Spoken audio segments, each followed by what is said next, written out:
THT dijadual bertemu tenaga nasional berhad TNB dalam aksi sumbangsih yang juga perlawanan pertama Liga pukul 8.30 malam esok di Stadium Hoki Nasional Bukit Jalil.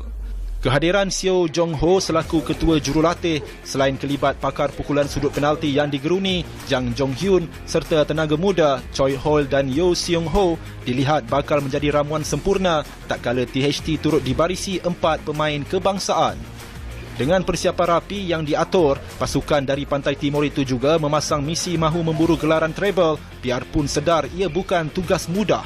Bukan senang untuk kita dapat 3 title sebab kita tahu TNB pun ramai player yang beraksi di World Cup, mungkin 8 atau 9 orang masih fresh dia punya stamina semua. Mungkin susahlah kita nak menang 3 title, dapat 2 pun dah okey. Sementara itu, Ketua Jurulatih TNB Nur Saiful Zaini Nasiruddin mengambil pendekatan berwaspada menjelang perlawanan tersebut selain melabel THT adalah merupakan pasukan pilihan.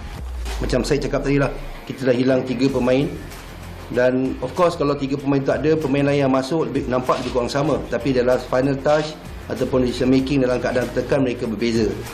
Jadi kita hope that we can match them, although kita honestly we say we are not the favourite lah. Untuk rekod perlawanan sumbangsih tahun ini merupakan ulangan edisi lalu yang menyaksikan THT merangkul gelaran selepas menewaskan TNB 3-2.